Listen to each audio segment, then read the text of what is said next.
Bien, esta noche, Dios les bendiga, hermanos. Es un privilegio estar nuevamente con ustedes.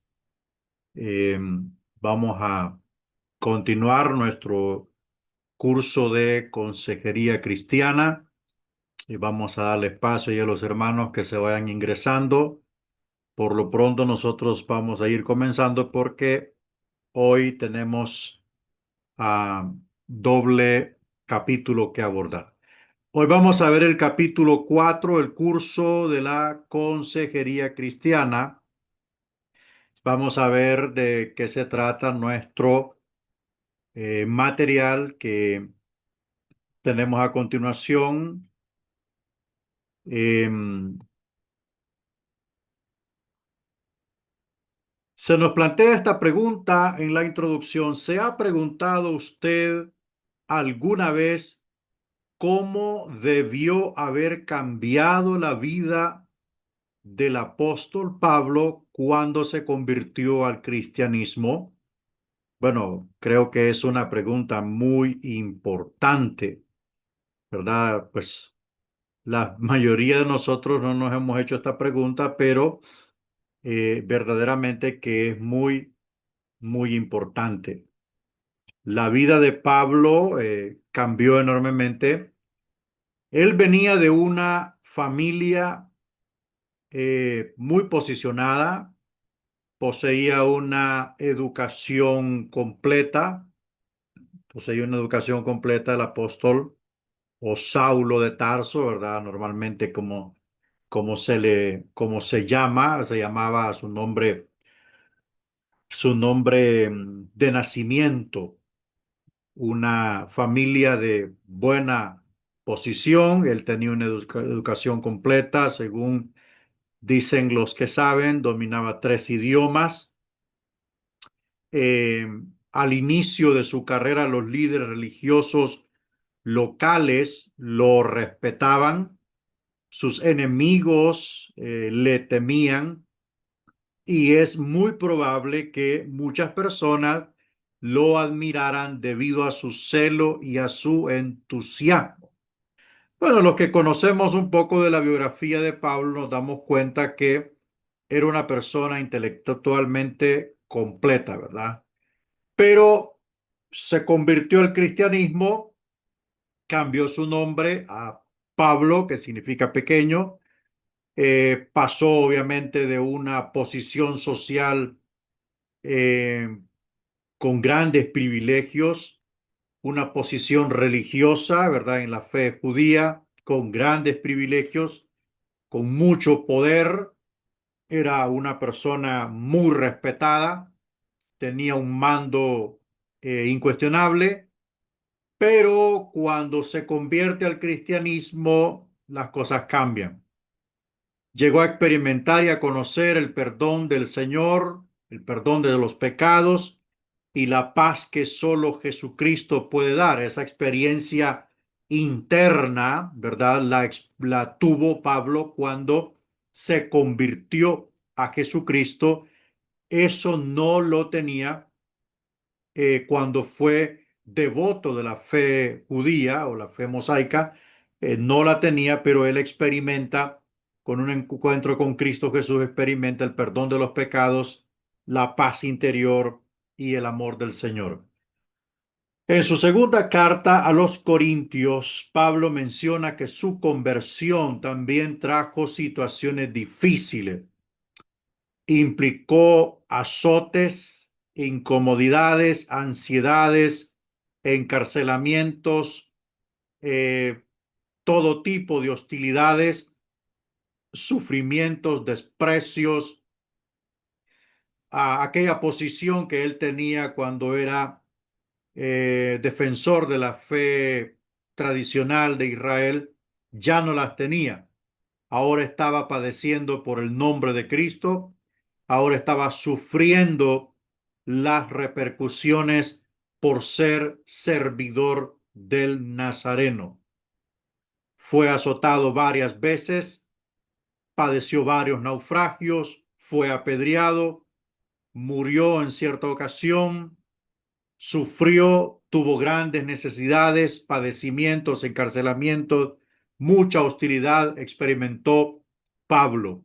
Estos encarcelamientos debieron haber sido muy incómodos, claro que sí, pero el apóstol no era el tipo de persona con tendencia a quejarse o a sentarse sin hacer nada. Él tenía una particularidad en su forma de ser. Era un hombre, era un hombre de empuje, de fuerza, de trabajo arduo. Se contentaba con lo que fuese, no se quejaba. En lugar de eso, utilizó el tiempo en la prisión para escribir cartas animando y aconsejando a los cristianos.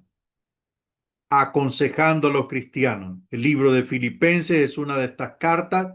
Pablo estaba encadenado cuando la escribió, según Filipenses 1:14, que reza de donde dice que tiene muchísimas prisiones. Entonces, en estas circunstancias, Pablo se convierte en un consejero eficaz, en un consejero apropiado, utiliza las situaciones negativas de él para sacar lo positivo, revierte la situación de sufrimiento y de gran padecimiento para convertirse en un consejero necesario para la iglesia. Vamos a ver algunos intereses de la consejería y vamos entrando en materia cuando las personas hablan a un consejero, que normalmente es así, casi siempre expresan interés acerca de sus sentimientos. Muchos, por ejemplo, se sienten deprimidos, tristes, solos o enojados. O sea, este tipo de padecimientos los presentan en muchísimas ocasiones los aconsejados. Algunos llegan deprimidos, que es muy, bueno, para mí una persona deprimida es peligrosísima porque la depresión es muy, muy peligrosa, muy peligrosa. Otros llegan tristes, otros se sienten solos, otros llegan con un carácter molesto, enojado, que puede ser la causal, puede ser la impotencia, ¿verdad? En muchísimas ocasiones. Tienen problemas con sus pensamientos, o sea, hay una turbulencia mental, hay una batalla mental que se está librando, hay un caos mental, hay un caos mental. Algunos podrán decir, pienso constantemente que soy, voy a cambiar la palabra aquí, incapaz o un vil pecador. Tengo constantemente pensamientos oscuros que no deseo tener, pero que me vienen a la mente. Todas estas cosas están creando una batalla sin final en la mente del aconsejado. O sea, ese es el tipo de personas con las cuales nosotros nos toca trabajar muchas veces. Algunas veces las personas están interesadas en sus acciones. Por ejemplo, no puedo controlar mi temperamento. Lo que estábamos viendo hace un momento eran los pensamientos, la mente turbulenta. Ahora vemos acciones, ¿verdad? Ya materializadas. No puedo controlar mi temperamento. No puedo controlar mi temperamento. Hay personas que son violentas, hay personas que son agresivas, tienen muchísimos problemas por estas formas de vida. O no puedo dejar de pecar. Esto que acabo de decir resulta algo muy lamentable.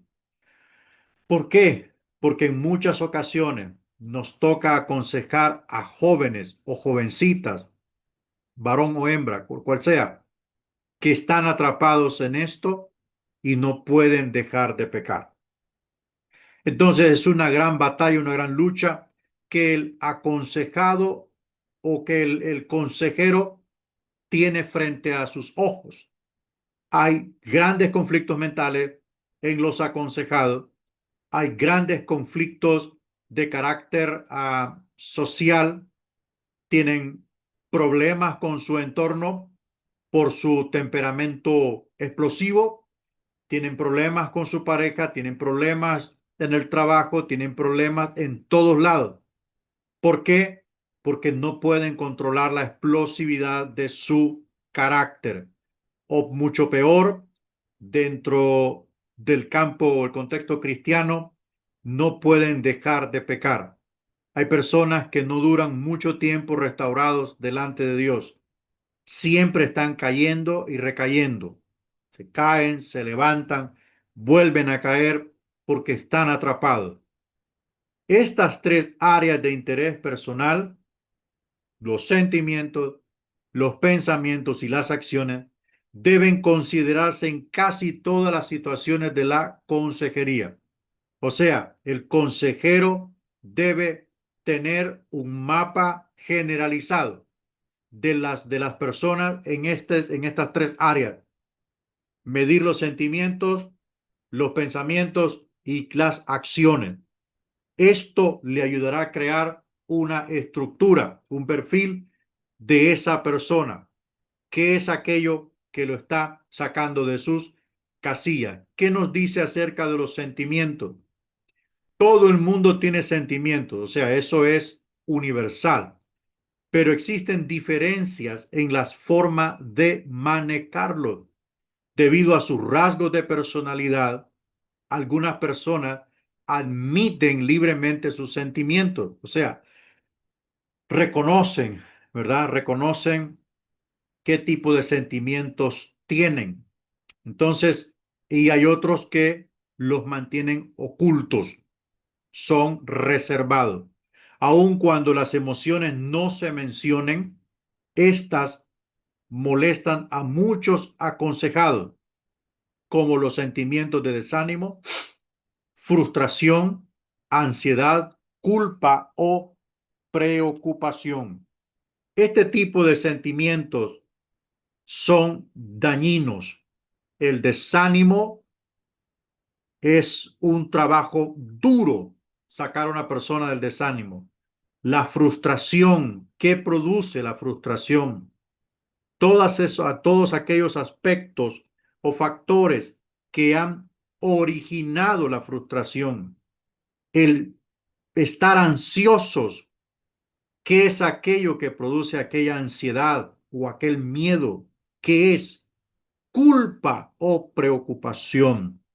Definitivamente, todos estos sentimientos o formas de sentimientos que hemos enumerado constituyen un desafío grandísimo para el eh, consejero, poder sacar a aguas tranquilas el barco turbulento de su aconsejado. Admitir los sentimientos puede ser de mucha ayuda, o sea, reconocer que, o sea, admitir los sentimientos, hay que llorar cuando toca llorar. No hay que esconderlo. Hay veces hay personas que usted le pregunta, ¿cómo está? No, pues todo bien, pero por dentro se están muriendo, no reconocen cómo está su situación, porque al reconocerla, usted le abre la puerta a una posible ayuda. Por ejemplo, eso, llorar libera el alma, ¿verdad? Libera las emociones, permite que el cuerpo libere todas las emociones negativas a través de el llanto. Esconder el deseo de llorar, esconder todo esto, reprimir todo esto puede producir un daño severo en los sentimientos de la persona o hacerlos más grandes. Vamos a ver los pensamientos. Se ha sugerido que la mayoría de los problemas humanos empiezan y se resuelven en la mente. El escritor Santiago hace una mención puntual acerca de que la mente es el campo de batalla del creyente. Es en nuestra mente donde se pueden ganar batallas o perderlas. Entonces, por lo tanto, el consejero debe de estar muy preparado y ser muy sutil para poder detectar aquellas deficiencias mentales que presente el aconsejado. La codicia, la violencia, la envidia, el espíritu de crítica y el odio vienen de nuestro pensamiento. Mire usted, repito, la codicia. Se decidió acá codiciar. La violencia. Se decidió en la mente actuar violentamente. La envidia es algo que si se originó en la mente, controla toda la vida, toda la persona. El espíritu de crítica siempre estará presente en esa persona. ¿Por qué? Porque se le dio libertad en la mente. Y no digamos el odio.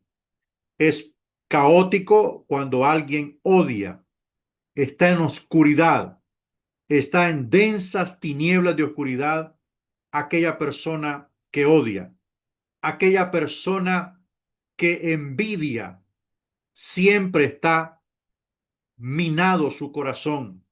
El que critica siempre estará lleno de lepra espiritual.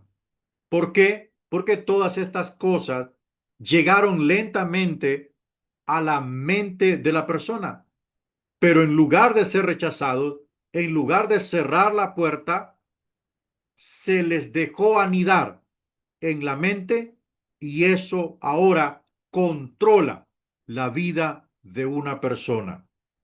Imaginémonos que le toque a usted lidiar una terapia de consejería con una persona con odio.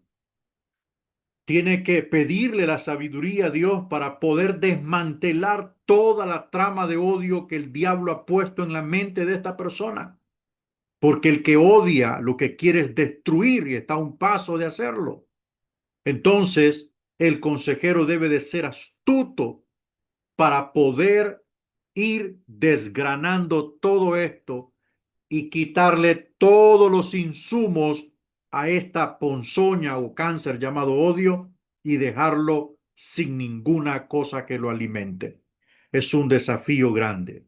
De acuerdo con Hebreos 12:15, los problemas personales y las tensiones interpersonales afloran cuando las personas alojan ideas de amargura.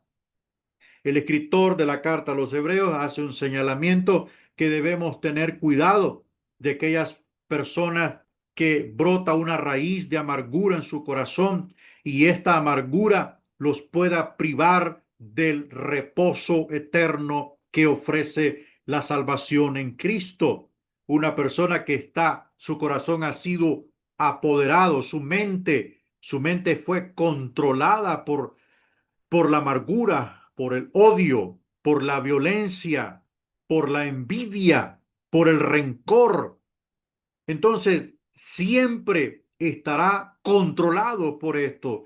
Y aunque la gloria de Dios esté frente a él, y aunque le presenten lo mejor, y aunque le hablen de lo mejor, su mente está eclipsada y anulada por este sentimiento tan peligroso o este pensamiento tan peligroso como lo es el rencor y el odio. Los pensamientos. La Biblia dice acerca de los pensamientos que deben de ser puros, ¿verdad? Deben de ser puros para poder contrarrestar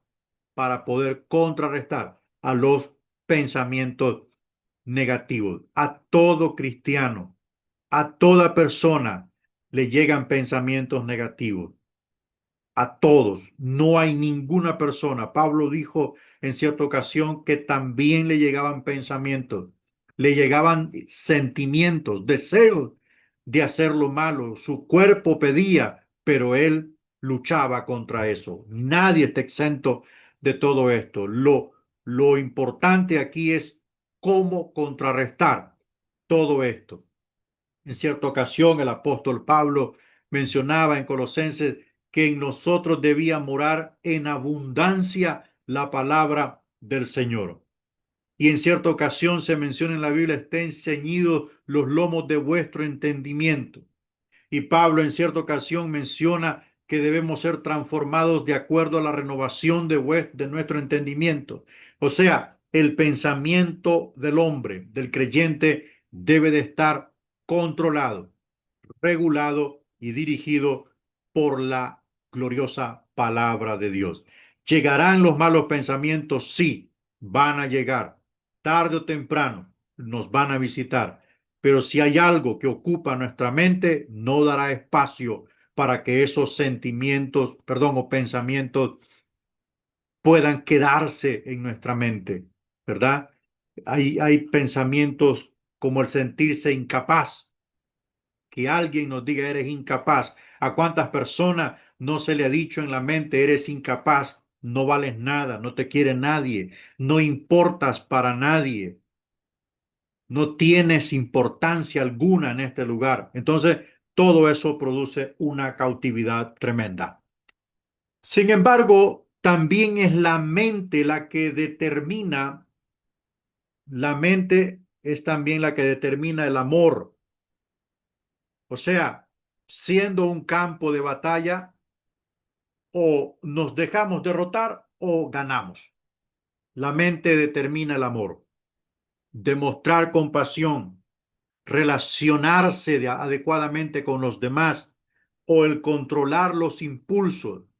Como puede verse, la consejería se relaciona con asuntos de la mente. O sea, todo está allí y el consejero, obviamente, debe de tener una mente saludable, ¿verdad? Una mente saludable, estar apropiado de todas las herramientas, de todas las técnicas necesarias para poder conceder terapia a aquellas personas que llegan a nosotros en una tremenda turbulencia mental y hasta con ganas de quitarse la vida o quitarle la vida a otros. Desde la prisión, Pablo pudo haber tenido ideas de venganza. Claro que sí, era un hombre de poder, de amargura o de autocompasión, pero en lugar de eso, escribió uno de los más claros principios de salud mental que jamás antes se haya escrito. Este es un principio que se relaciona con el pensamiento. Mire lo que dice Filipenses 4:8. Por lo demás, hermanos, todo lo que es verdadero, todo lo honesto, todo lo justo, todo lo puro, todo lo amable, todo lo que es de buen nombre, si hay virtud alguna, si hay algo digno de alabanza, en esto piensen. O sea, determinarse a pensar todo lo que es puro, todo lo que es agradable y todo lo que es limpio está en nosotros. Hay muchísimas cosas que han producido ansiedad, miedo, frustración o a veces derrotismo en nosotros, pero es porque los hemos fabricado. Hemos pensado lo malo, le hemos dado cabida al pensamiento negativo, derrotista y aún esclavista. Hemos dado espacio a esto y a veces hasta hemos conversado con ellos. Entonces, ¿qué sucede? Pablo da el antídoto. ¿Cuál es? Hermanos, piensa en lo verdadero, en todo aquello que es fiel, en todo aquello que tiene una identidad propia, las promesas de Dios, ¿verdad? Todo lo honesto, la obra de Dios, todo lo justo, el carácter del Señor, todo lo puro, los sentimientos de Dios, todo lo amable, esa manifestación de amor increíble de parte de Dios. Entonces, todas estas cosas pueden originar en nuestro pensamiento, ¿verdad? Un pensamiento positivo, objetivo, no un pensamiento ni antagonista, ni oscuro, ni que produzca ansiedad o miedo, sino un pensamiento positivo. Yo sé que se puede hacer, ¿verdad? A pesar de todas las circunstancias que enfrentamos día con día, se puede hacer. Ante las dificultades o adversidades, nosotros siempre debemos decir, Dios tiene el control. Y cuando vengan esos pensamientos malos a nuestra mente, oremos, oremos a Dios, oremos para que Dios nos ayude a derrotar todas estas cosas. Vamos a ver las acciones. Ya vimos los sentimientos, los pensamientos. Vamos a ver las acciones. Hace muchos años, un famoso consejero cristiano escribió un libro en donde afirmaba que todos los problemas vienen a causa de acciones pecaminosas de la persona que tiene el problema. O sea, lo que está diciendo aquí es que la raíz de todos los problemas es el pecado. O sea, las acciones pecaminosas, acciones que conscientemente se hicieron, que sabía que era pecado lo que iba a hacer, se hicieron, obviamente tuvieron consecuencias devastadoras. El libro afirma que cuando alguien llega buscando consejería, la única tarea que el consejero tiene es la de encontrar el pecado que el aconsejado ha cometido y decirle que deje de pecar. Entonces, en cierta ocasión hablamos de la confrontación, que es positivo confrontar para poder abrir los ojos a la persona que de repente viene con una teoría, ¿verdad? Tal vez no el problema en sí, pero viene con una teoría para que nosotros le digamos, está bien, usted es víctima, cuando puede ser la causa del problema. Entonces, este libro da pautas para que el consejero pueda con franqueza decirle al aconsejado, usted pecó, usted cometió el error, usted es el culpable. Bueno, el Salmo 73 es un comentario muy realista acerca del pecado. El salmista afirma que Dios traerá justicia, pero que en el presente hay algunas personas que pecan abiertamente y que nunca parecen tener problemas. Yo creo que todos los creyentes hemos enfrentado eso. El justo con dificultad da un paso y el impío y pecador crece como la espuma, ¿verdad? Yo estoy seguro que usted lo ha visto.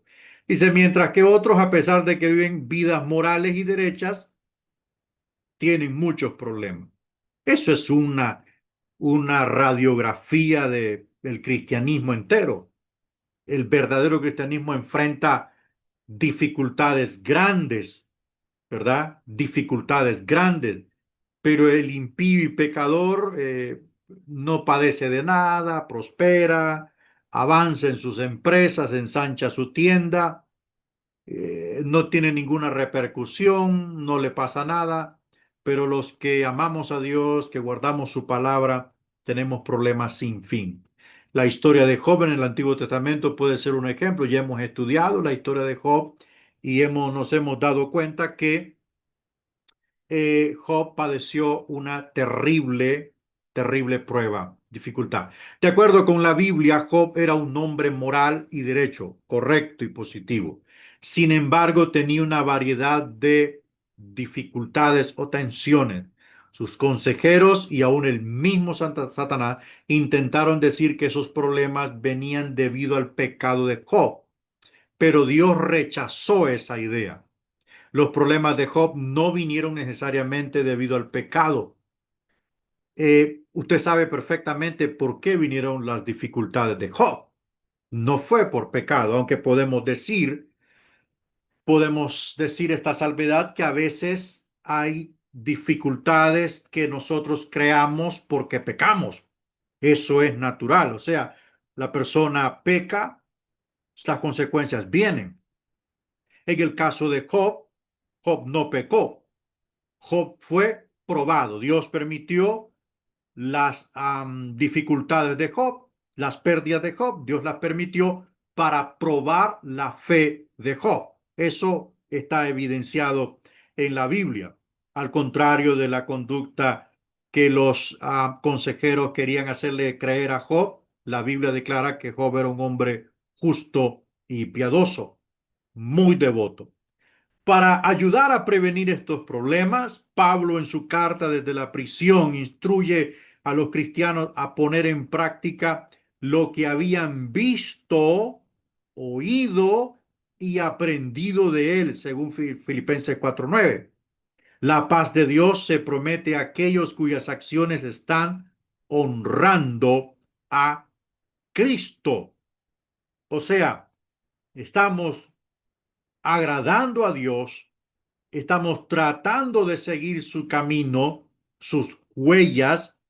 La paz del Señor estará con nosotros y es una paz que sobrepasa todo entendimiento y toda circunstancia, que en el fondo del alma, a pesar de que los ojos lloren, pero en el fondo del alma, la paz del Señor está con nosotros.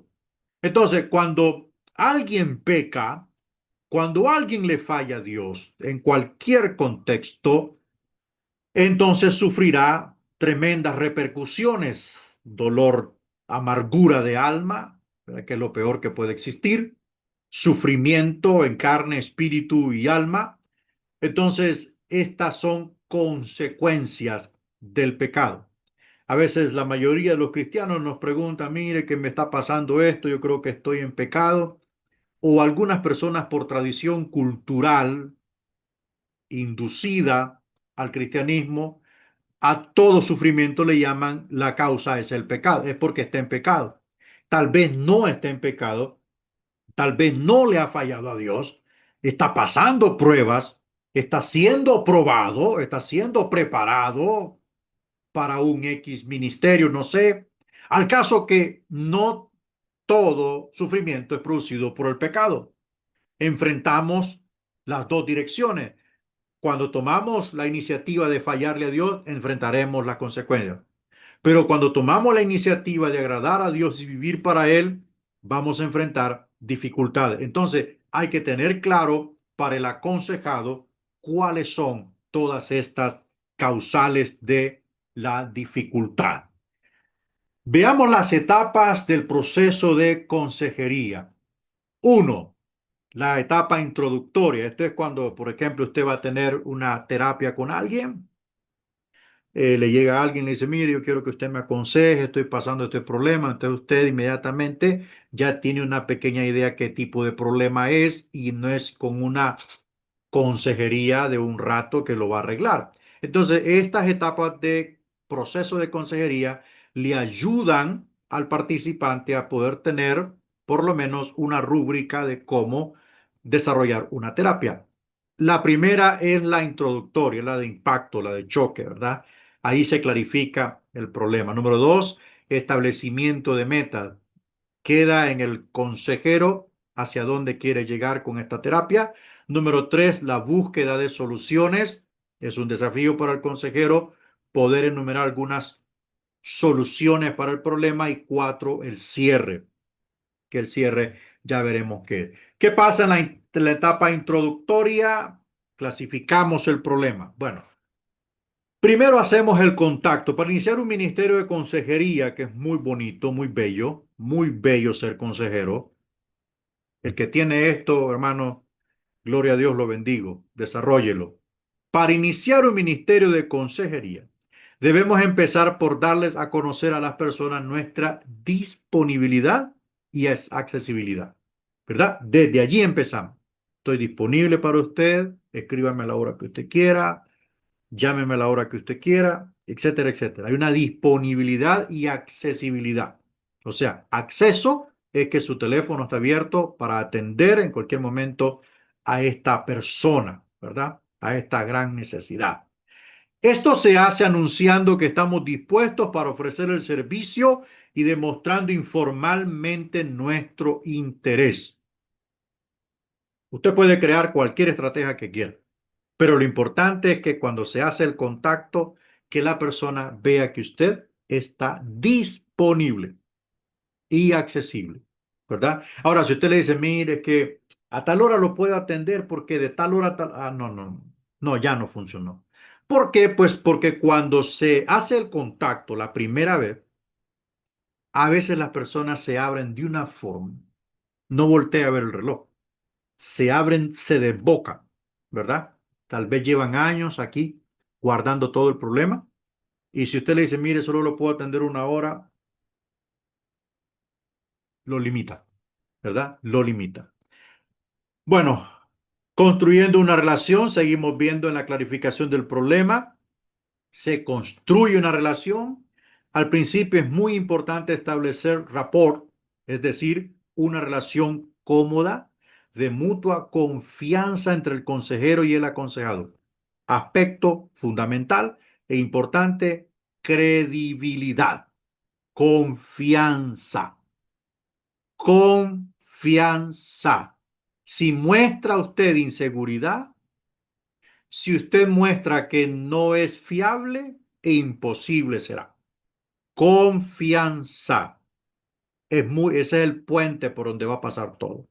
Un lugar agradable, ¿verdad? Un sitio tranquilo, privado, sin que nadie lo interrumpa, ayudará a obtener un buen inicio para la relación, para construir esa relación que obviamente será pues momentánea durante dura la terapia, pero es importante que solo estén las dos personas en un lugar, pues apropiado, ¿verdad? Apropiado, que nadie esté tocando la puerta, que nadie esté, mire, mamá, mire, papá. Entonces, todas estas cosas son importantes para hacer terapia con el aconsejado.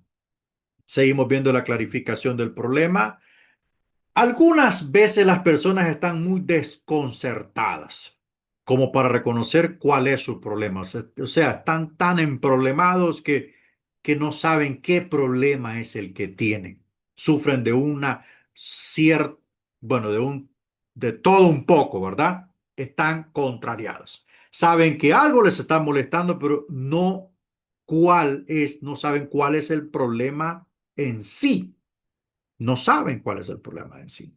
Como consejero, su tarea es la de escuchar. Escuche, escuche, observe y anime al aconsejado haciendo preguntas breves que le ayuden a obtener una perspectiva clara de la personalidad del aconsejado.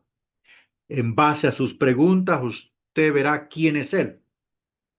Verá la personalidad, sus problemas, sus formas de ver el mundo y de sus intentos anteriores para solucionar el problema.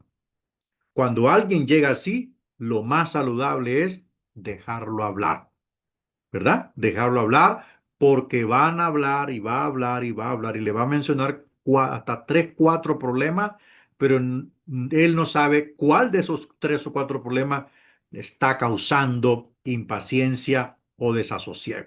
Entonces es su trabajo escucharlo ordenadamente, acomedidamente, con mucha atención para detectar qué es aquello que lo crispa, ¿verdad? Vamos a la segunda etapa, etapa de establecimiento. Aquí es donde se establecen las metas. Bueno, ya usted tiene un perfil, escuchó la primera sesión, grabó todo, hizo un resumen, sacó conclusiones. Y digo, ok, este es el problema que está afectando a esta persona. Entonces, en base a este problema, vamos a establecer metas. ¿Ok? Si usted no tiene la capacidad de establecer metas, entonces pregunte a alguien que tenga un poquito más de experiencia en consejería y le ayude a poder establecer metas, que es muy importante. Es solamente con la sabiduría de Dios que podremos ayudar a los que vienen a nosotros con problemas. O sea, lejos de la capacidad, lejos del mérito, lejos de los rangos, de de todo el dominio que tengamos del tema o de la gran riqueza en cuanto a conocimiento, formación, preparación, solamente Dios nos puede ayudar. Eso es innegociable. Solamente Dios nos puede ayudar. Es importante que veamos el proceso de consejería con una actitud de humildad y oración. Lo que le decía hace un momento, la humildad, la oración es importante. Es importante. Usted y yo puede ser que estemos preparados en un grado, pero Dios es más grande, más sabio y más inmenso. Entonces, si nos humillamos, le decimos, Señor, mira, ayúdame con esta persona, está pasando esto, ayúdame, Señor, revélame en mi mente, aclara mi mente, ¿cómo puedo yo ayudarle a esta persona? Y Dios lo hará. Puede ser de ayuda el orar por nuestros aconsejados y por nuestra consejería antes y después de las sesiones. Excelentísimo, ¿verdad? Y aún puede hacerse silenciosamente mientras habla a la persona que necesita de su ayuda también. O sea, mantener a Dios dentro y fuera de la consejería es algo exitoso, saludable. Puede ayudar esto a resolver el conflicto aún más enredado que se le presente, ¿verdad? ¿Por qué? Porque solo el Señor le puede transmitir toda esa capacidad y esa fortaleza para poder ayudar a su aconsejado. Algunos consejeros estimulan a sus aconsejados a hacer una lista de acciones específicas, las cuales pueden usarse para cambiar actitudes y conducta. Eso ayuda mucho. ¿Por qué? Porque eso le abre la mente al aconsejado para que éste enumere aquellas acciones, aquellas conductas que puedan ayudarle a revertir la situación, ¿verdad? Y de repente lo que no tenía pensado, pues como el consejero lo indujo a eso, lo empezó a escribir y eso le abre una puerta para resolver algunas cosas. Por ejemplo, salir a caminar, salir a pasear, salir a correr, salir en familia. Hay muchísimas cosas que pueden revertir acciones negativas que están causando turbulencia en la mente del aconsejado y aún hasta conductas negativas. Todas estas acciones ayudan a desintoxicar, ¿verdad? El corazón, la mente y el alma. Vamos a la tercera etapa, ¿verdad? La etapa de buscar soluciones. Ya tuvimos el diagnóstico, ahora ya establecimos metas, ahora vamos a buscar una solución para el problema. No es fácil encontrar soluciones y trabajar para alcanzar las metas. Propuestas. El consejero tiene el reto de animar a sus aconsejados a realizar la acción, aceptándolos y ayudándolos a intentar de nuevo cuando hayan fallado. O sea, podemos decir que es prueba y error, ¿verdad? Lo intentaron una vez, fracasaron, el consejero tiene que volver a motivar con su ánimo fresco, sin sentirse también derrotado, volver a motivar para que esto se lleve a cabo.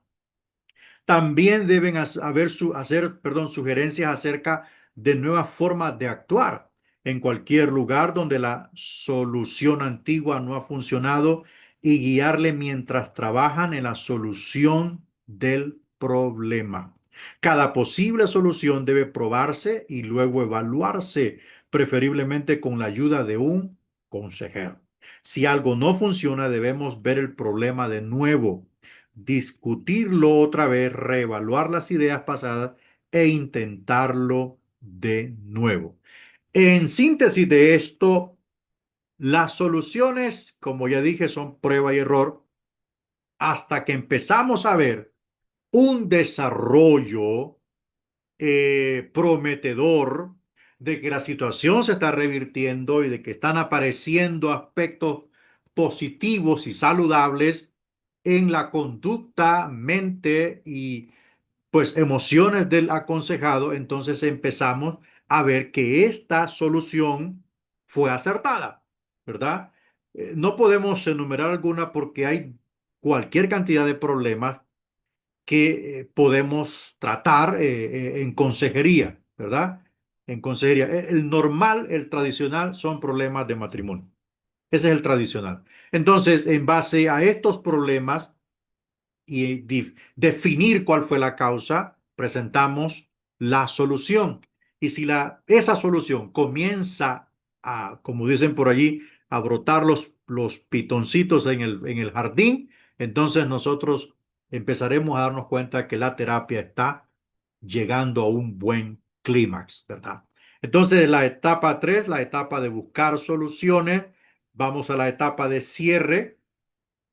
La etapa de cierre, cuando el consejero y el aconsejado poseen un entendimiento del problema, han hablado en detalle acerca de ello, han alcanzado metas funcionales y principiaron a encontrar soluciones, entonces ha llegado el tiempo de finalizar la consejería, ¿verdad?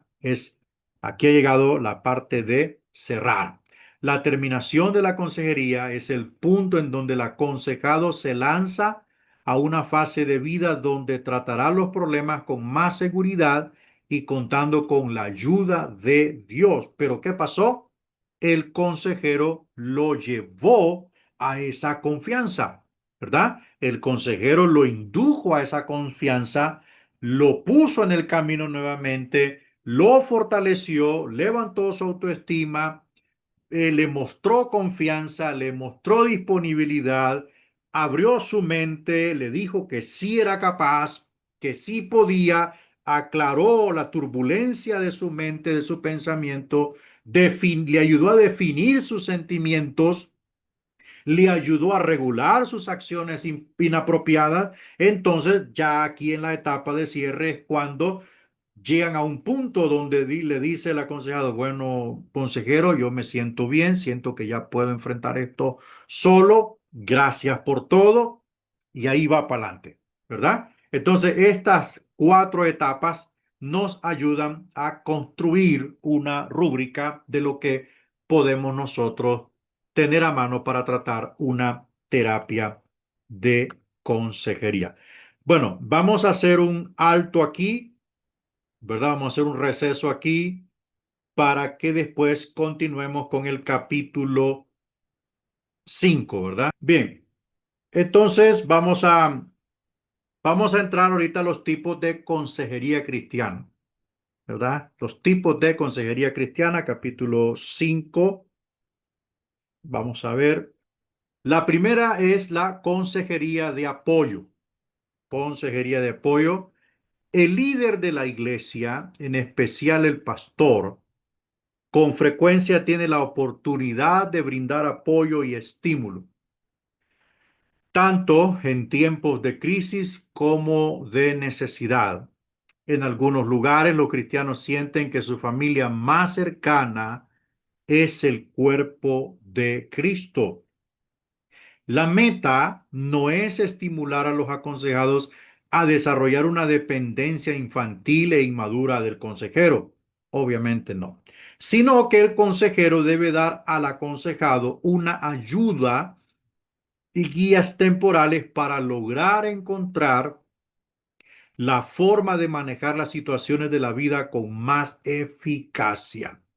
¿Cuántas circunstancias enfrenta un creyente? ¿Cuántas situaciones adversas enfrenta un creyente dentro de una congregación X?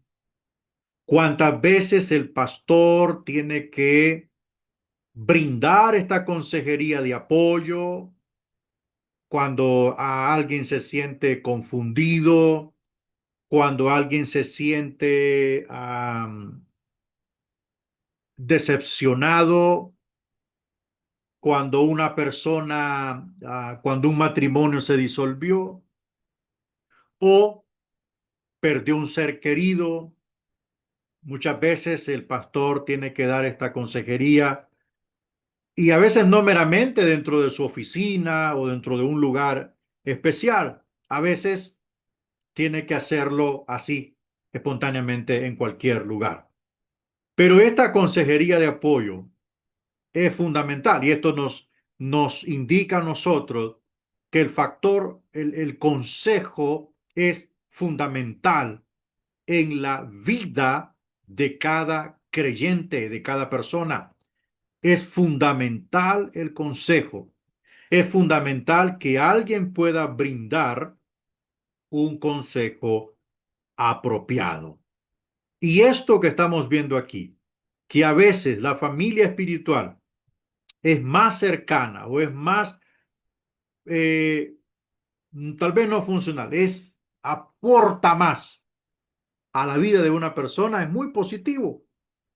¿Por qué? Porque a veces naturalmente una persona puede hasta estar enemistada con sus padres o con sus hermanos o muchas cosas, hay distanciamientos familiares. Pero en la iglesia encuentra afecto, en la iglesia encuentra un pastor, un padre espiritual que esté allí, que está en las buenas y en las malas, un cuerpo eclesial que está allí acompañando en la mayoría de las situaciones de adversidad que enfrenta toda persona dentro de una iglesia. Entonces, aquí tenemos la primera de todas, la consejería de apoyo. Para lograr esto se debe animar al aconsejado a hablar de sus sentimientos y frustraciones. Es fundamental que la persona abra su corazón para poderle ayudar. Número dos, otro tipo de consejería, la consejería utilizando la confrontación. Ya hemos dado un poco de luz acerca de esto.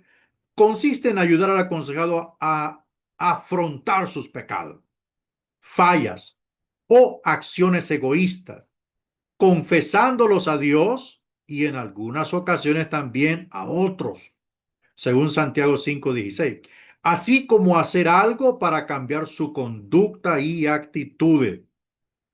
Puntual, hablarle un poquito con autoridad para que pueda despertar, para que pueda enfrentar sus propios pecados, para decirle, mire, usted falló, usted la maltrató, usted humilló a su hija, usted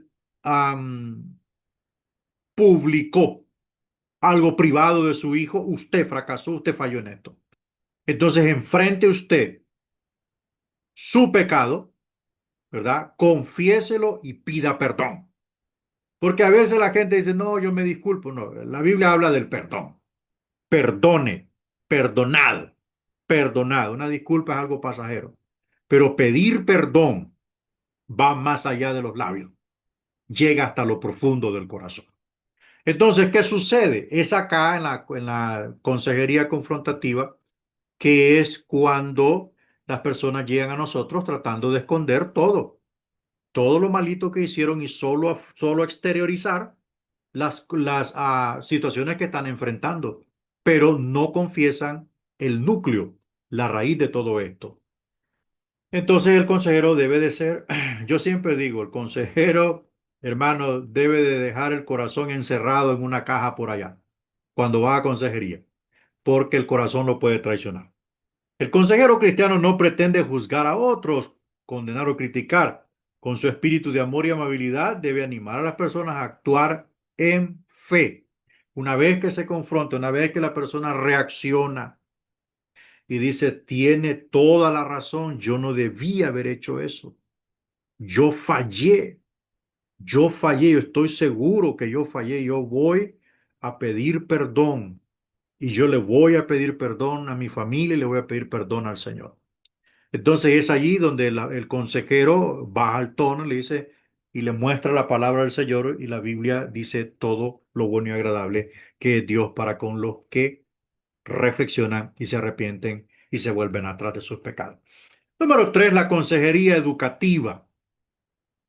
Este enfoque asume que el consejero realmente es un maestro y que la consejería cristiana es una forma especializada de educación cristiana. O sea, este es un muy buen factor importante a tomar en cuenta para aquellas personas que están siendo usadas en consejería.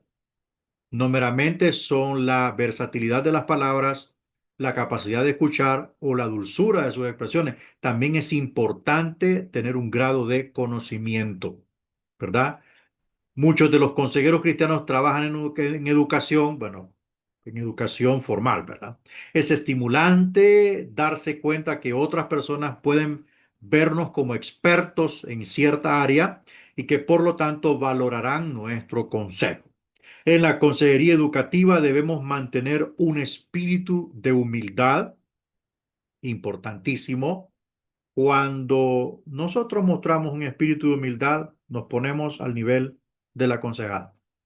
Es muy importante, muy importante.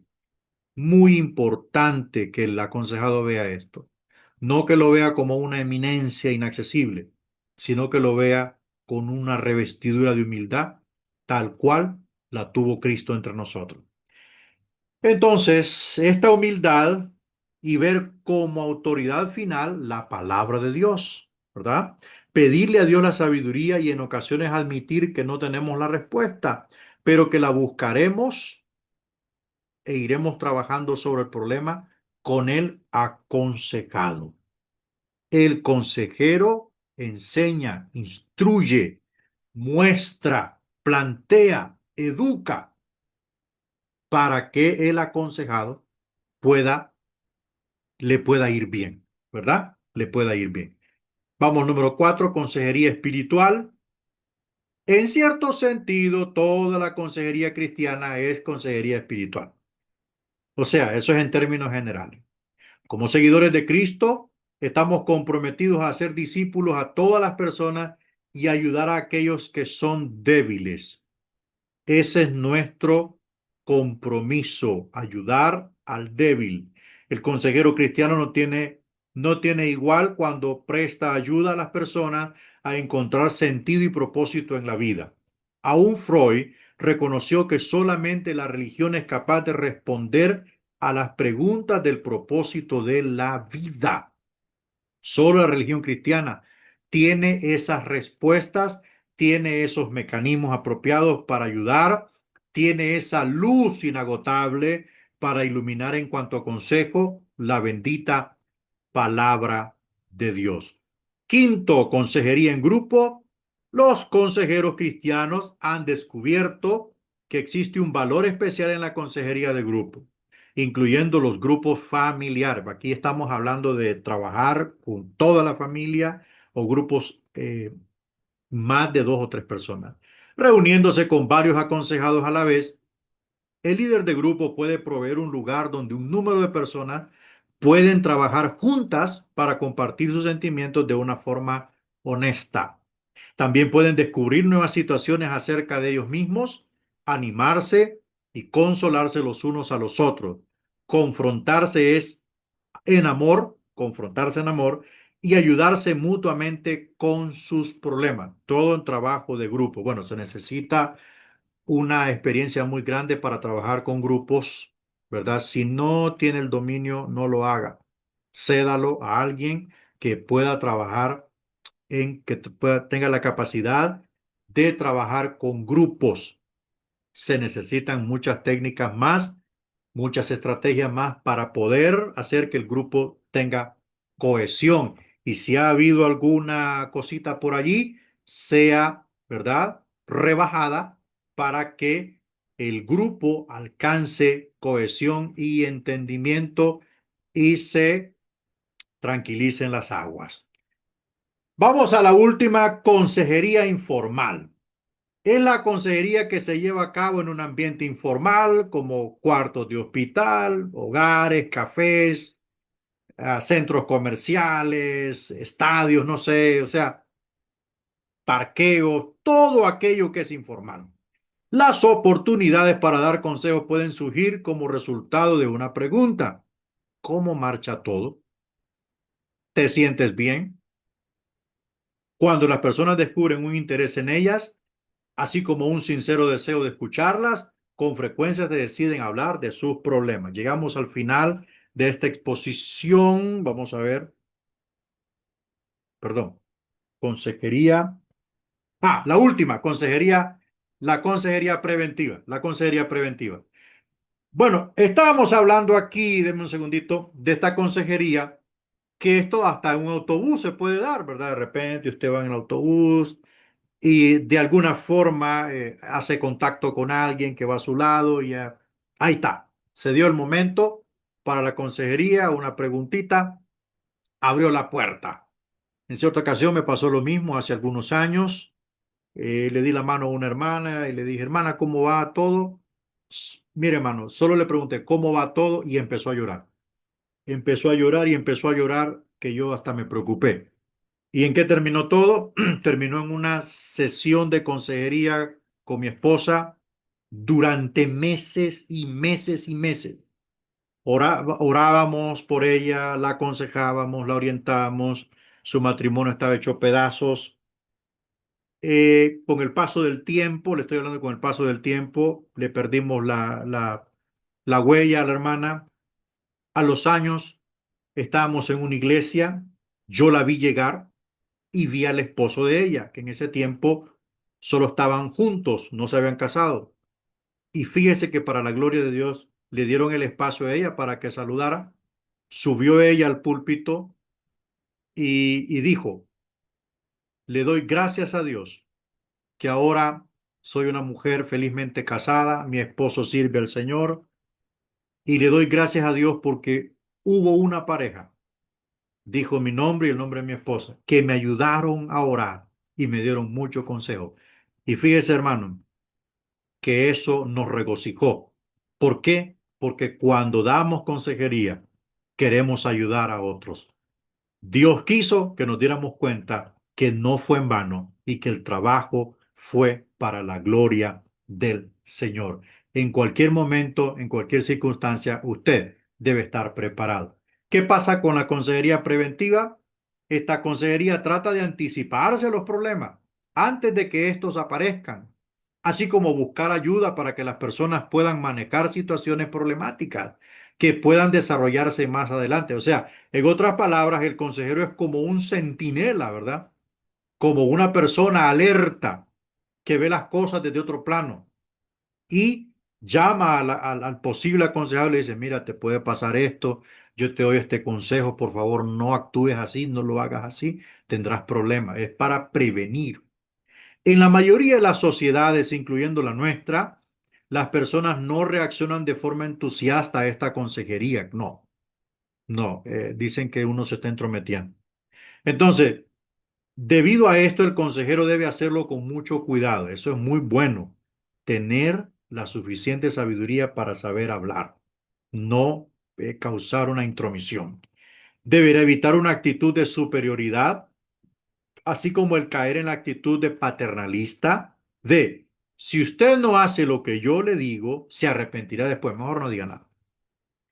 Si dice eso, mejor no le diga nada, hermano. No, no, no, no es así. No, queremos ayudar. Amén. Queremos ayudar. Bueno, hemos visto estos dos capítulos, ¿ok? La próxima sesión avanzaremos dos más. Aquí terminamos.